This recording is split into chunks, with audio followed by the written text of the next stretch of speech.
संसार में प्रचलित सभी धर्म गीता की दूरस्थ प्रतिध्वनि मात्र है। भगवान महावीर, भगवान गौतम बुद्ध, गुरु नानक, कबीर इत्यादि के श्रद्धापूरित तप सिद्धांतों की उच्चतम अभिव्यक्ति गीता है। गीता के वे ही कैसेट सुमन आप सबके समक्ष आत्मदर्शनार्थ प्रस्तुत हैं।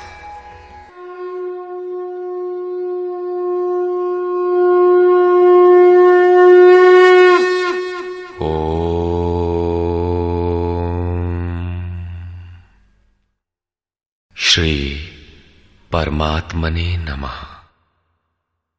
यथार्थ गीता, श्रीमद् भगवत गीता, अथ सप्तमोऽध्यायः। गत अध्यायों में गीता के मुख्य प्रायः सभी प्रश्न पूर्ण हो गए हैं। निष्काम कर्म योग, ज्ञान योग, कर्म और यज्ञ का स्वरूप और उसकी विधि, योग का वास्तविक स्वरूप और उसका परिणाम तथा अवतार, वर्ण संकर, सनातन आत्मस्थित महापुरुष के लिए भी लोकहितार्थ कर्म करने पर बल, युद्ध इत्यादि पर विशद चर्चा की गई। अगले अध्यायों में योगेश्वर श्री कृष्ण ने इन्हीं से संदर्भित अनेक पूरक प्रश्नों को लिया है, जिनका समाधान तथा अनुष्ठान आराधना में सहायक सिद्ध होगा।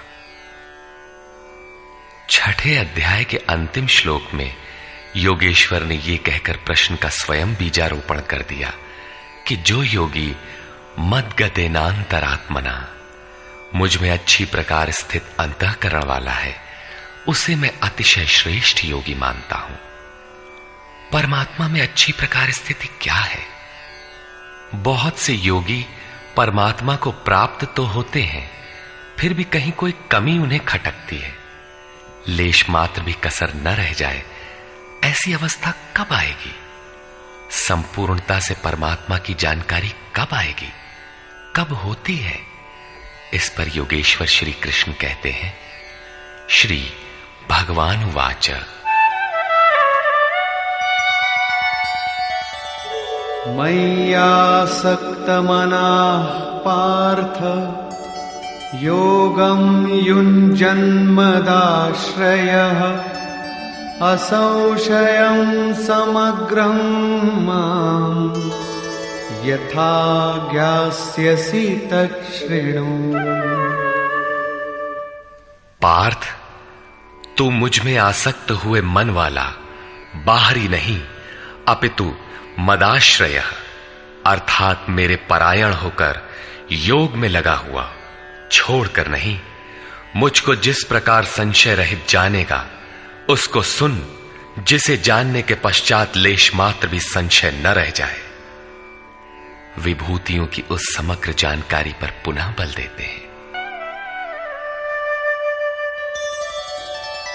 ज्ञानम तेहं सविज्ञानम इदं वक्ष्याम्यशेषतः यज्ञात्वा नेह भूयोऽन्यत् ज्ञातव्यमवशिष्यते।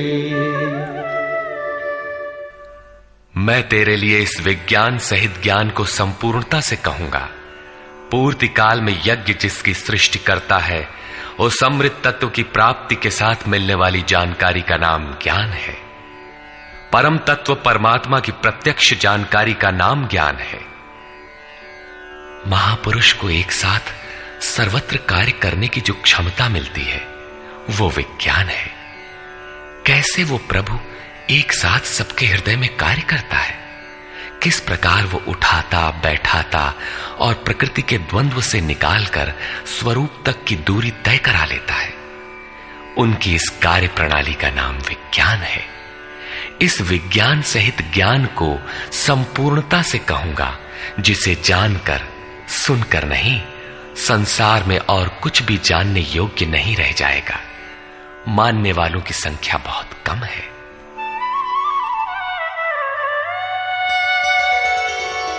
मनुष्याणां सहस्रेषु कश्चिद्यतति सिद्धये यततामपि सिद्धानां कश्चिन्मां वेत्ति तत्वतः। हजारों मनुष्यों में कोई ही मनुष्य मेरी प्राप्ति के लिए यत्न करता है, और उन यत्न करने वाले योगियों में भी कोई विरला ही पुरुष मुझे तत्व अर्थात साक्षात्कार के साथ जानता है। अब समग्र तत्व है कहां? एक स्थान पर पिंड रूप में है अथवा सर्वत्र व्याप्त है? इस पर योगेश्वर श्री कृष्ण कहते हैं, भूमिरापो नलो वायुः खं मनो बुद्धिरेव च अहंकार इतीयं मे भिन्ना प्रकृतिरष्टधा।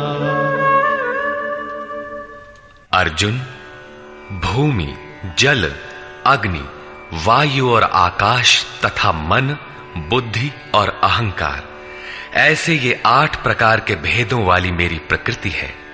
ये अष्टधा मूल प्रकृति है। अपरेयमितस्त्वन्या प्रकृतिं विद्धि मे परा जीवभूतां महाबाहो ययेदं धार्यते जगत्। इयम अर्थात ये 8 प्रकारों वाली तो मेरी अपरा प्रकृति है, अर्थात जड़ प्रकृति है। महाबाहु अर्जुन, इससे दूसरी को जीव रूप परा अर्थात चेतना प्रकृति जान, जिससे संपूर्ण जगत धारण किया हुआ है, वो है जीवात्मा। जीवात्मा भी प्रकृति के संबंध में रहने के कारण वो भी प्रकृति ही है।